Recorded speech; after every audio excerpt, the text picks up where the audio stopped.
Welcome to the Real Python Podcast. This is episode 120.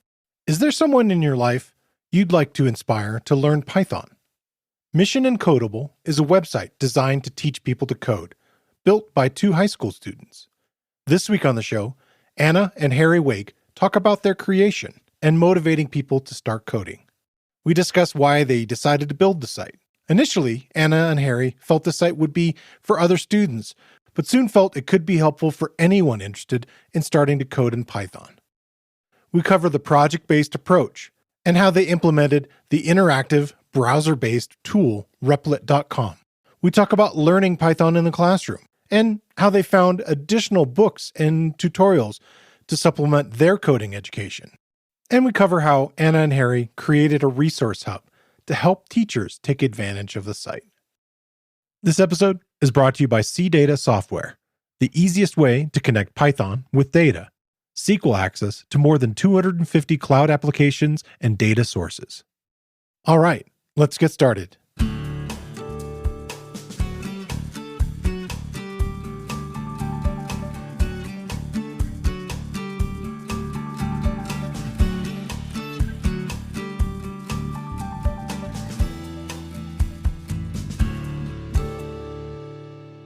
The Real Python Podcast is a weekly conversation about using Python in the real world.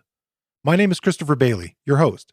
Each week, we feature interviews with experts in the community and discussions about the topics, articles, and courses found at realpython.com.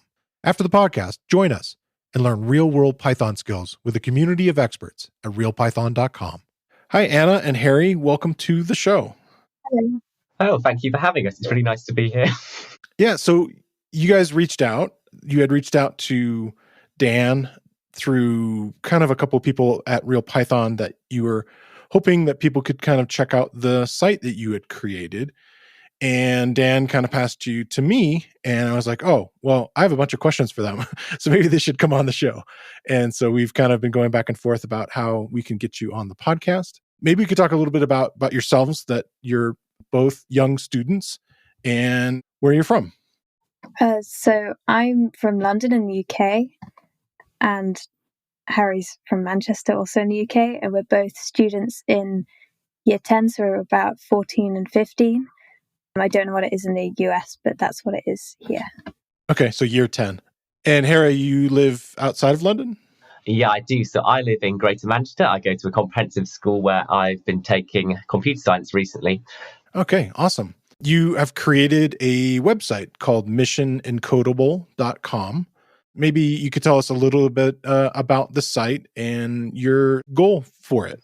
So Mission Encodeable is a website which teaches young people to learn to code, basically. So it's aimed at 8 to 16-year-olds, but obviously anyone can access it.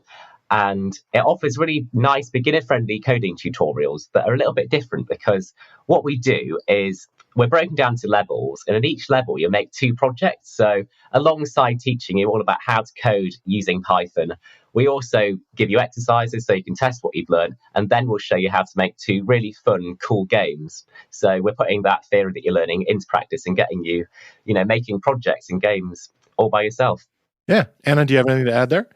No, but we really hope that it can be used in schools, because we think it will be a really helpful resource for teachers and also at home for students who are interested in it. So that's what we hope in the future will happen. Maybe we could talk a little bit about how you came up with the idea for the site. Have you done a project like this before? We've done a few projects before, but none of them have been on this scale, I'd say. But I think we came up with this on holiday in Anglesey in Wales. And we'd been thinking about a new project for a while. And I don't actually remember how we came up for it, but probably we just thought it'd be really nice to create something, because we both really like Python and we wanted to share that with others. Nice. You kind of mentioned your goal of directing it toward 8 to 16-year-olds who are interested in learning Python. Are you looking at expanding the site and adding more lessons and levels to it? Yes, so we've got lots more things planned for it. And we're hoping that, although the tutorials might be aimed at people 8 to 16, it's really great for anyone really looking to get an introduction into Python. And we might expand that in the future so that, everyone can use it and just get a feel for it and sort of get their first introduction, write their first hello world, and get hands-on with the code. Yeah, and I know that both of our grandparents are doing it, so that's really nice as well. Yeah. Oh, you got some beta testers or testers internally. That's nice. What are other places that you've shared it? I know that you guys actually have been on a couple podcasts already, but what are other ways that you've been sort of promoting it and sharing it? Yes, we both obviously go to school, and we've got computer science teachers there who teach younger students. So we've told them a little bit about it. So at my school, they're running a coding club with some of the younger people that I go and help out with. And also they've been sharing it with their other teacher friends across the country. So that's been really nice just to get it used, in a few schools to see what people think. What were the podcasts that you were on? So we've been on Craig and Dave, who are two computer science teachers. They've got a really great YouTube channel for anyone studying computer science or interested in it. So we went on their show. That was the first one. Then recently we've been on Learning Dust and House of EdTech. Those are the three that we've been on so far. Yeah, but I don't know if those last two have come out yet. They might come out before this one comes out. So it's one of these things during the summer time. Sometimes we record in advance. So yeah, so great. If they are ready, I'll include links for them. And then I was going to mention this later, but if people wanted to learn more or follow kind of the updates to Mission Encodable, I noticed a little Twitter link at the very bottom of the page there, so people can kind of follow along with updates there. Great. Yeah, thank you. We are at Mission Encode on Twitter if anyone would like to follow us and sort of see what we are up to. We share lots of updates and resources on there in the future, hopefully. So, yeah, give us a follow. I liked the types of projects that you had people create in them. I did die multiple times playing Treasure Island. I think I chose all the wrong answers initially. And then the game, you mentioned the age thing, the 8 to 16-year-olds. The age game really missed my age by a bit. But you had kind of neat ways that people could potentially expand those games, which I thought is kind of nice. They're both kind of, or in the cases of almost all the projects, they are good sort of launching points that people can kind of look at, create something, and then potentially share it with somebody else. And I also, rock, paper, scissors, which is a very popular getting started programming, is a good tool. And I was wondering, had you heard of the variation for rock, paper, and scissors? I actually haven't, no. But can you tell us more about that? Yeah, there's a variation. I guess it was on Big Bang Theory, but there's a Lizard and Spock additions to it. And so that's another thing that you can look at. One of our Real Python authors modified our edition of rock, paper, scissors and added those two hand symbols to it too.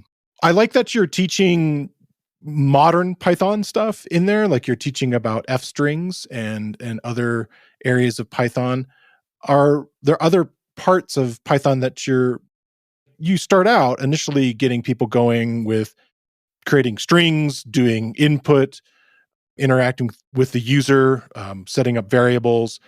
And I was wondering, like, what are other parts of Python that you're interested in teaching and looking at adding in the future?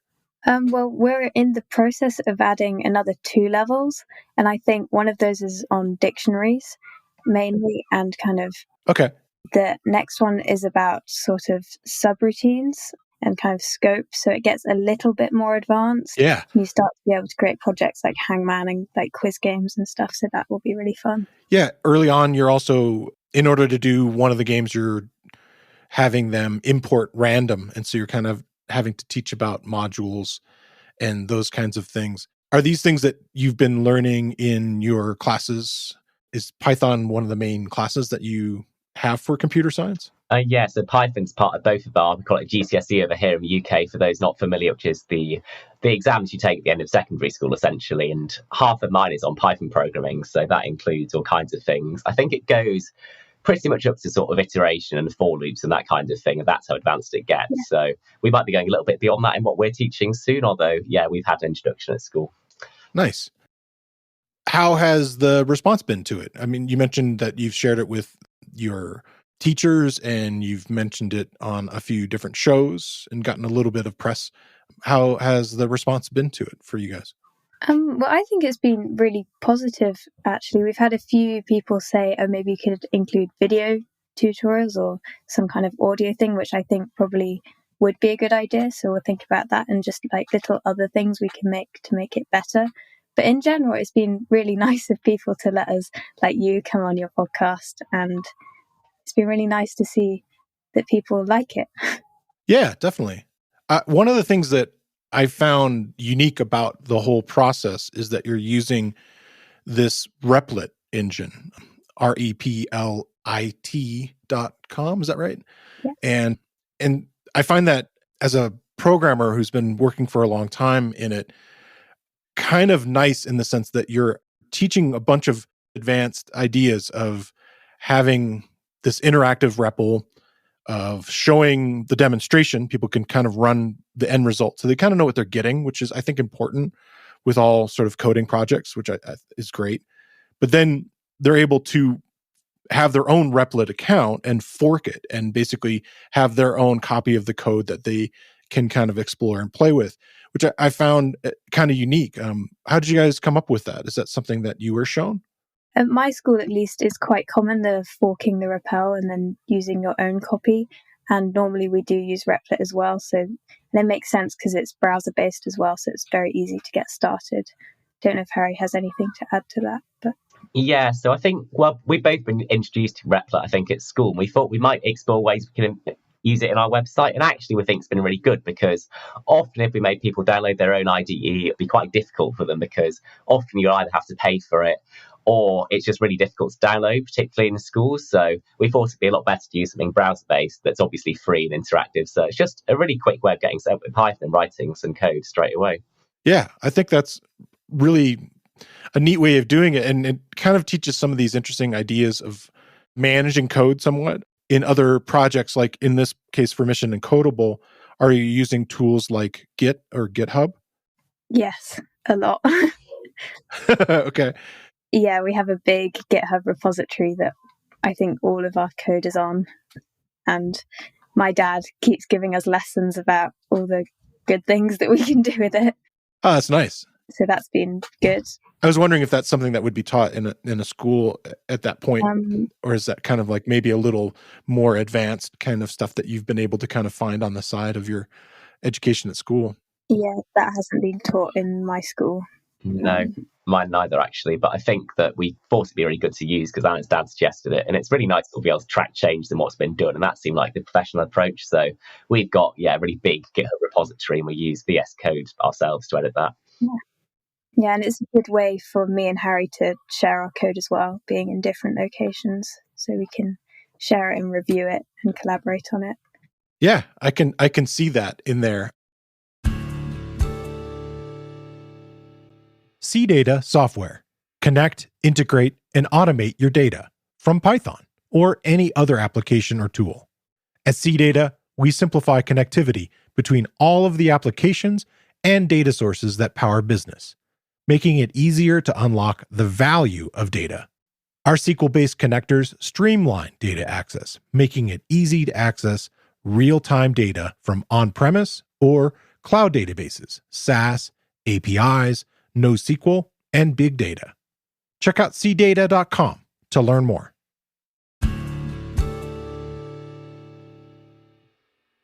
It's a really pretty site. Who's mostly in charge of the design? Is there both of you? I would say Harry. Okay. There's a nice pause there.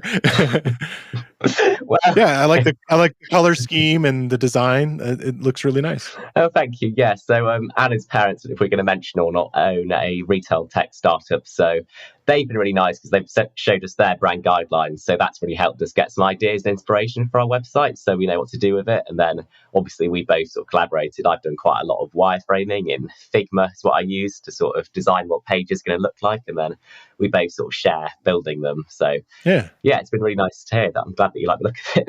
Yeah. Oh, what are you using? A different framework for tying all the web elements together? Is that in Python also? Well, we use a JavaScript framework called React to make the website, and that has CSS as well. Okay. But it's not with Python, no.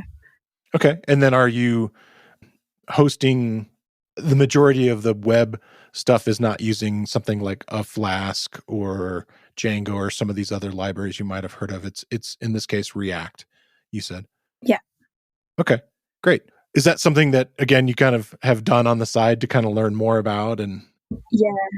I don't know what your experience is of trying to learn JavaScript versus learning Python. Well, I think we both went through a big Udemy course. Oh, okay. I'm not sure that we've quite finished it. But yeah, that took us a really long time. Yeah, it did take a long time, yeah, because I think when we first started making our website, I think it was Anna's dad that said, well, maybe you want to use React for it, but none of us really knew all that much about React, so we had to teach ourselves, and we bought this enormous Udemy course, which is a website where you can learn all kinds of things through these like video tutorials, and I don't know, it's like 36% of the way through we are now, so yeah. All right. I think the results are good. You're definitely getting what you need out of it at this point, so that's great. That brings me to a couple questions more about yourselves in learning programming. And you already kind of mentioned that part of your school and the level exams have Python in them. Are they teaching you other languages, or did they start with Python for any kind of CS stuff? At my school, it's Python at GCSE, and then at A level, you start to do more kind of functional programming, so languages like Haskell. But at GCSE, just Python, I think. Okay. Yeah, so I'm also doing Python. So I think the example that I'm taking it with basically decided that everyone doing it is going to learn Python. So that's at Excel. And then 50% of our exam is on-screen programming using it. So I think it does vary, but Python is the main one that's used, certainly in my area at least. So yeah, it's quite popular. Okay. I guess this is kind of, related question as far as schooling. How much of your schooling has been remote over the last couple of years?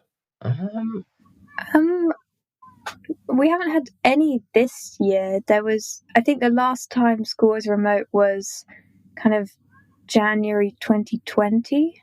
Okay. But that was it. I think for me. maybe Anna meant 2021 there. I think. Oh, yeah. Yeah, I did. Sorry. Because that would have been before COVID started. Yeah. So, yeah, the first lockdown, I think, was sometime like March, April 2020, was it? And that's when we first went remote. We were remote for a large chunk of 2020. 2021, it was kind of on and off, wasn't it, I think? Yeah. And then... But I think the only time for us it was remote was kind of winter. Yeah, and then we've been in school the last year or so-ish now, so that's been a lot nicer, I think. Yeah. In some ways, working with a computer and being remote, did that change your ability to learn in some ways and change the way that you kind of were able to learn about programming? Like, I would think instead of being, in a classroom and necessarily book-based, that somebody who's interested in this stuff and interested in computer science could kind of explore some more things like that. Or did it change your learning in other ways? I'd say, yeah, it definitely changed the way that we learned, because beforehand, I'm not sure if I'd have been open to just teaching myself stuff, but because we were quite independent during it, obviously, like we'd be told what to do sometimes, but we got very used to the concept of teaching ourselves things just online. And from that, that's what made me want to start learning programming more and teaching myself a lot of stuff without always being told exactly what to do. So it made me quite independent, I'd say, and it sort of introduced me to the world of learning remotely and independently. Yeah, you already mentioned the Udemy course and some of these other things that you were able to find. What was your experience, Anna? Yeah, similar to Harry. I think in those years for me, it was kind of year 8 and 9. So I don't know if that's just something that my school does, but that was really the year that learning Python really picked up. So we started to do a lot of kind of online learning of Python and a lot of replit. And also we had a lot more time on our hands. So at the end of the day, there was like lots of time to do programming if that's what you wanted to do, which is, I think, what I did want to do. So I did. Nice. One of the things that I've thought about and had discussions with Al Swigert, who was on the show a couple times, was there are a lot of assumptions that people have about kids learning programming. And I thought this would be a good opportunity for me to kind of bounce some of them off of you. You are not representative of the whole. I'm not saying that, but at least I can kind of get an idea of what your thoughts are. And one of the things that came up when I went to PyCon this year, I went to the education summit that Sean and Kelly from teaching Python had, and they were talking in their presentation how there's these kind of, they call them myths, these myths that can kind of be busted or kind of looked at again, maybe about students, what they're interested in and how they learn new concepts, especially computer science. And the first one that they wanted to bring out was that there's a myth out there that, oh, all young students like games, and programming that teaches games is going to always be interesting to them. And I know in your example that you have created lots of these kind of smaller games, like the Mad Libs type of game or rock, paper, scissors and things like that. But there's also games as far as the ones that are more graphical, things that would use a library like Pygame. What has your experience been with that? Is that something that interests you, like learning more about constructing, quote unquote, video games? I would certainly agree that not everyone does want to make video games. So I did enjoy playing computer games like Minecraft as I grew up, but I think that not everyone does, and you don't necessarily have to make games to learn Python. So there's no one correct way of doing it. And some of the projects, if you look at our website, they won't just be games. There'll be lots of other things in there as well. Like we've got some modules coming about. We're thinking potentially sort of looking at data and stuff using the Pandas library. So there's all kinds of things that you can do that aren't just creating computer games. And I think that not everyone does want to make them, which is totally fair enough. Yeah. I agree with Harry, because I do know that not everyone does want to create computer games, but I think they are a good way to introduce it, because I think that while not everyone does, then quite a lot of people do, because like Harry said, lots of people are playing Minecraft and Roblox and whatever as they grow up. So it kind of makes it more relatable to what you're doing. Yeah. Have you ever looked at, there are popular Python libraries for doing things inside of Minecraft. Is that something you've ever explored? No, but that does sound cool. And I know that my dad would like that. Okay, yeah. The guy I mentioned, Al Swigert, has a book on it, so maybe I'll refer you to it. But yeah, I was wondering about that. And then the types of games that you've created here that are kind of more like, picking and choosing and very sort of text-based, like the text-based adventure of the little treasure island kind of thing that you're building. Do you think those are more acceptable in that sense that it's not being purely a video game? It's like you're kind of learning the interactions with the language. Do you find students are interested in those types of interactions in those types of games? Yeah, I'd say so, because they're not exactly sort of really complex video games. But I think what makes them fascinating is that you're able to make them yourself using what you've learned really quickly. And it's sort of there to reinforce the concept. So just as you've learned something, you'll be able to sort of make a little game. And then it's really fun to play, even though it's simple. I think people do enjoy sharing with their friends. It doesn't have a load of rules or any complicated controls to learn. It's just like typing things in and getting a funny response. So people can quite enjoy it, I think. Yeah, that's kind of been my experience with it too. Like the idea that you're able to interact with your programming as opposed to maybe it's simply just running a script, straight through. You're kind of seeing this back and forth and kind of seeing the flow of how your program operates, which I think is really great initially. And that kind of brings me to the idea of projects. And it seems that, almost every one of your levels, you are creating at least one, if not two, like I guess one, you kind of consider them like a bonus project in some cases as you're working. Is that something that you feel really strong about or has been shared with you, this idea of creating finished things as you're learning programming, like creating projects? Is that something that's been reinforced to you? Or I think it's quite important to have like projects along the way, because it also makes you a bit more confident. And like Harry said a few times, I think it kind of reinforces what you've been learning as you go along. So if you miss something, you know where you need to go back and catch up. And I quite like making projects as I go along, just to check I know what I'm doing, and also because you can apply your knowledge and then kind of just make something nice that other people can have a go at. have you created other projects? I mean, obviously Mission Encodable is quite the project that you've created and put into the world, but are there other Python projects that you've done? Yeah, there are quite a few. It's not really a gaming one, but I make some sometimes for chemistry. Like at school, we've been doing some calculations, so I might make one that does that, which is quite fun. Nice. Save you some effort. Yeah, exactly. I don't know if Harry would like to talk about any of this.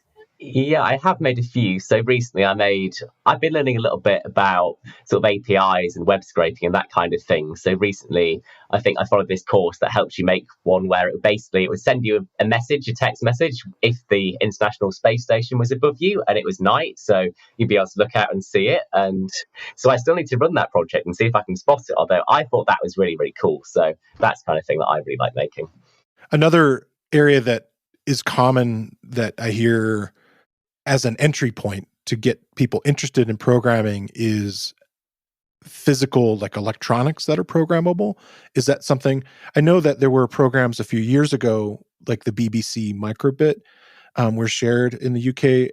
Is that something that you have experience with, or are you interested in microelectronics and programming them? I personally don't have any experience with that. I don't think, except maybe with a Raspberry Pi once or twice at school. But I would really like to give it a go. Yeah, I'd say the same. I think I haven't really had opportunities to use it that much because I think it does require buying more stuff, basically. Although I'd quite like to give it a go. And I've used, I think, a BBC microbit before, like you mentioned, and sort of made the little display light up. And I think that's really cool. So I think physical computing is really quite fascinating, sort of introduce people. And if they can see a result they can actually like touch, then that's also just adds another element that makes it seem a lot more real. So yeah, I'm totally for it. Yeah. Are there different like techniques or approaches to learning that have really worked for you? Like we've mentioned replit a couple times. Are there other types of, I've mentioned a couple now, the idea of creating projects, the idea of, electronics. Are there other things that have been shared with you through your education that kind of clicked and was like, oh, I think this is a great way to kind of approach programming? I find often when it comes to projects in particular, it's really good to figure out something that you would like to make personally. So I know often you do end up getting into the danger that you choose a project that's just too big and you won't be able to finish it. Yeah. Although if you come up with something that is reasonable, then often you'll learn a lot more because it will be really relevant to you. So you'll be passionate about what you're doing. And also you'll have an end goal in mind. So you'll need to learn certain things along the way. But just that experience of making something yourself that's come from an idea you've had, I think is really invaluable. So that's what I really like doing if I'm learning something new. Nice. Yeah, definitely. I think at school especially, we're quite encouraged to kind of come up with ideas for projects and then execute them. So they might have requirements so that we make sure that we're actually learning stuff, but that's really good because often also there's an element of teamwork if we're partnered up. I think that's really good. This week, I want to shine a spotlight on another Real Python video course. And it's about a course I mentioned during our conversation this week. It's titled Rock, Paper, Scissors with Python, a command line game. The course is based on a Real Python step-by-step project by Chris Wilkerson. And in the video course, my frequent co-host, Christopher Trudeau, shows you how to code your own rock, paper, scissors game, how to take user input, how to repeat several games in a row using a while loop, and then how to clean up your code using enum objects and functions, how to define more complex rules using a dictionary, and how to make an advanced version of the project that helps to avoid the common issue of repeated tie games. This is a quick course to get you up and running, but also has multiple suggestions on how to enhance the game, where you'll practice iterating your code and refactoring. And like all the video courses on Real Python, the course is broken into easily consumable sections. Plus, you get additional resources and code examples for the techniques shown. All of our course lessons have a transcript, including closed captions. Check out the video course. You can find a link in the show notes, or you can find it using the enhanced search tool on realpython.com.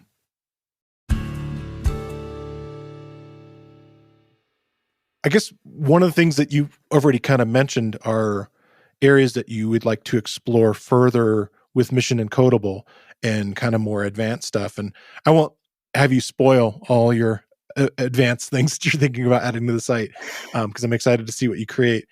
But generally, are there other areas of Python that you find interesting? Or one of the last something in level 3, I think, is where you're doing some stuff with random, and you mentioned some higher order mathematics, kind of where this random came from. And so I went down a little rabbit hole, thank you, and learned a little bit about that. Is that something that you're interested in exploring mathematics, or you mentioned chemistry? Harry, you already had mentioned doing a little bit with data stuff.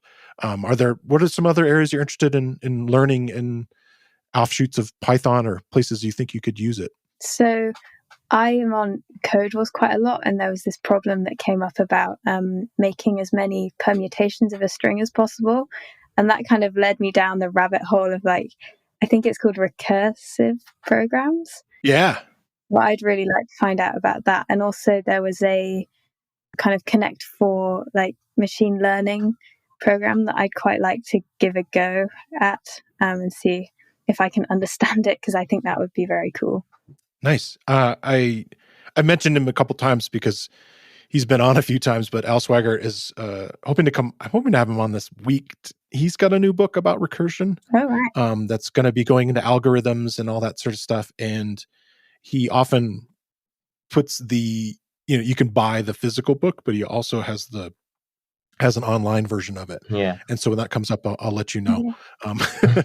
So I'm hoping to interview him maybe Friday. So. Yeah, I think we're both slightly familiar with Al's stuff, aren't we? Because I think we've read a book or two from him before. We think they're really cool. So, yeah. To automate the boring stuff is one of them, and then he's got the games one, and then small projects. Yeah, I can see on my shelf "Invent Your Own Computer Games with Python." So, yeah. Ah, there you go. All right. We've both got ours. I can see that as well. Uh-oh. All right. Well, he's working on a recursion book. He's been working on it all, I don't know, for quite a while now. Yeah, I know. Yeah, I look forward to seeing it. Yeah, it would be great.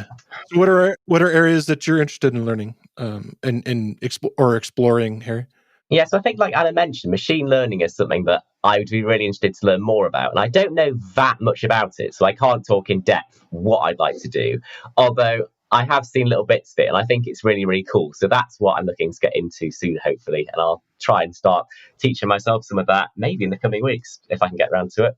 Yeah, cool. It's something that I would like to learn more about, and then have somebody that I can ask questions about it. Very often when guests come on to talk about their machine learning or AI driven companies, it's more about like the company and maybe the story behind it, and not so much about like learning how to do it or giving me projects and steps and so forth. And that's really where I want to focus on it. And so I have a new guest host, Jody Birchwells. I'm hoping to have her help me kind of be my entry point and the person that I can ask all these questions of.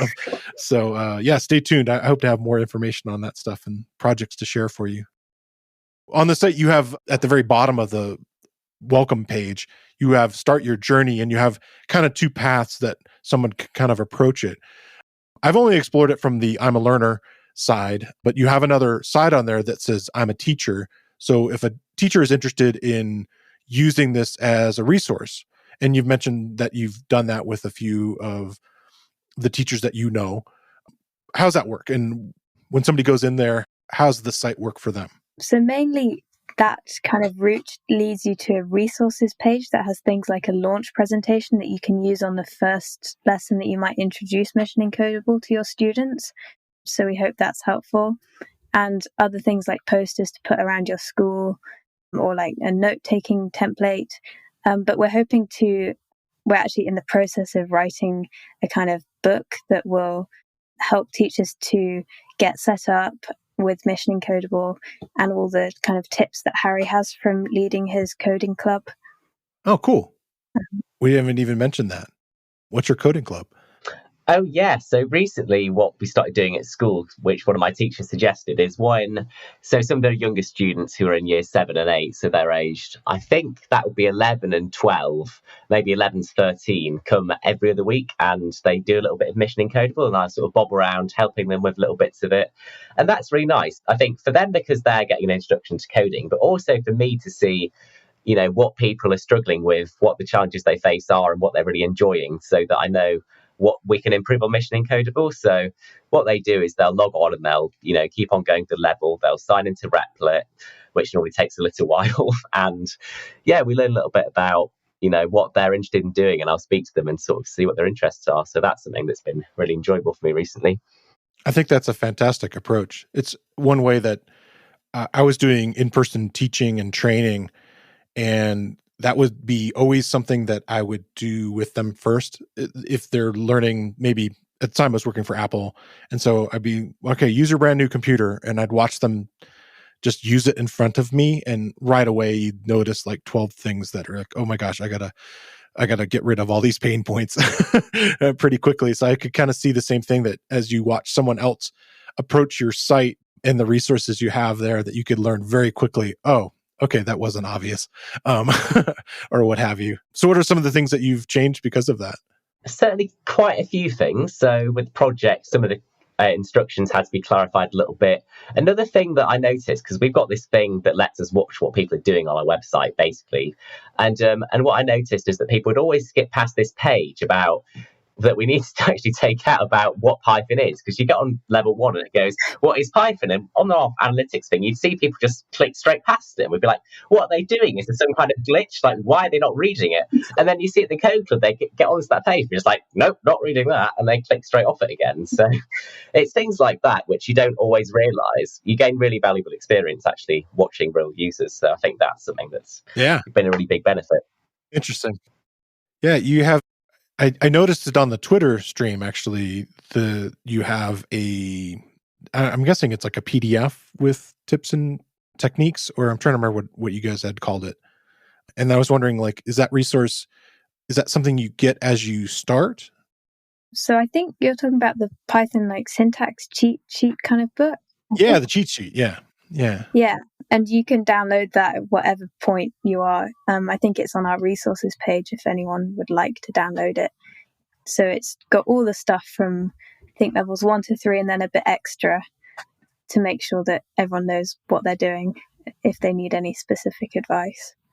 Yeah, cool. When I kind of mentioned Al's name, that you mentioned several other books that he was involved in, but are there books that you've learned or other resources that you've learned Python from that you found useful? So yeah, there's certain other Udemy courses that we've enjoyed doing. There's a really great one, I think, by Angela Yu. That one's really great. It's like the 100 Days of Code, so that's a good challenge. And I think maybe what I learned, especially from books, is that I just don't learn especially well from reading things. I have to see them actually demonstrated. So I find that interactive tutorials work a lot better for me. And I think it depends on what kind of learner you are. But for me, books maybe aren't the way to go, I don't think. So some online courses and things what I've enjoyed going through. And I've seen some really good ones. Okay, so video has been a good tool for you. That's great. Yeah, I agree with Harry. I think video is good for me, but also I have found sites like Code Wars, I think I mentioned, and Harry sometimes on that as well. Yeah. So it's quite good if you're trying out a problem and you think, I have no clue how to do this. Then you can go away and learn a bit about it and then come back and give it a go. Yeah, so Code Wars is, they provide like challenges that you have to kind of complete as you go. Yeah. Have you done the Advent of Code? Have you heard of that one? It's like every holiday. I think I've heard of it, but I haven't done it. Mm-hmm. You done it, Harry? Yeah. Okay. Yeah, it's similar. I've definitely seen that one come up before, but I haven't actually tried it. But I think that'd be a good one to see, actually, because it looks really interesting when I saw it. So maybe I'll have to give it a go and let you know how I get on. Yeah. Yeah. Keep you very busy all of December. All right. Well, that's great. Every week I like to ask my guests these weekly questions. And so, Harry, I don't know if you want to go first, but what's something that you're excited about in the world of Python? In the world of Python, I think especially what I'm seeing is machine learning is what's really growing. And I've seen some really, really cool projects made with that. So that is something that I would love to learn more about, as I think I mentioned before. So that is, what I'd love to learn. Said that. Okay. Yeah. That's great. Yeah, I think similar to Harry, it'd be really interesting to have more of a look at machine learning and kind of data analysis, which I think at school we'll look at more as we get older. Is there a particular field of study connected to that interests you? I don't know enough about it. There's stuff that's kind of more about language, like natural language processing, or there's more mathematical stuff or chemistry stuff or things like that. I think it would be interesting to do something kind of more sciencey, like something to do with chemistry or biology, because I find that quite interesting. So, okay, tying it in there. That would be cool. Nice. And Harry, what do you want to learn next? And this does not have to be Python or programming specific. It could be whatever. Quite a lot of revisions to do for school at the moment as well, because we've got GCSEs coming up next year. So I'm kind of arbitrarily learning rather a lot about subjects that maybe I wouldn't choose to study otherwise, but I've been quite enjoying them. So all kinds of ones like, traditional maths and English and geography, all that kind of thing. I've been studying recently quite a lot too. Nice. What do you want to learn next, Hannah? Well, I would quite like to really properly understand object-oriented programming, because I have like a rudimentary knowledge, but I could not explain it. So I really need to do that. And also, me and my dad were going to create a program in Python, I think, that kind of simulated stuff like the motion of particles. Okay. And stuff. So I think that would be really exciting. Oh, yeah. Those sound fun.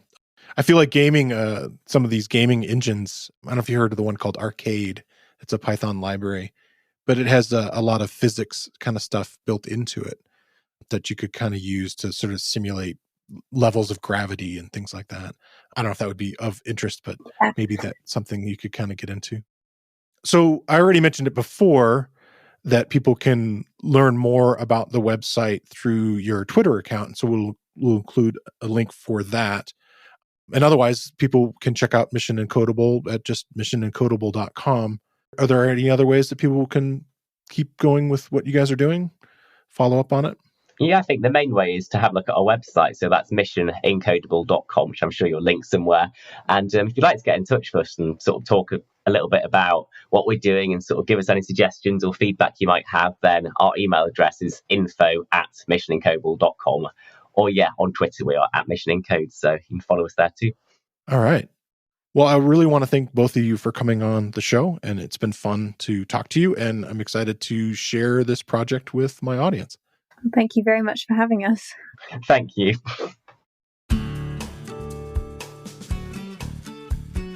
Don't forget, you can get simple cloud data connectivity to SAS, big data, and NoSQL from Pandas, SQL Alchemy, Dash, and Pedal. Learn more at CData.com. I want to thank Anna and Harry Wake for coming on the show this week. And I want to thank you for listening to the Real Python Podcast. Make sure that you click that follow button in your podcast player. And if you see a subscribe button somewhere, remember that the Real Python Podcast is free. If you like the show, please leave us a review.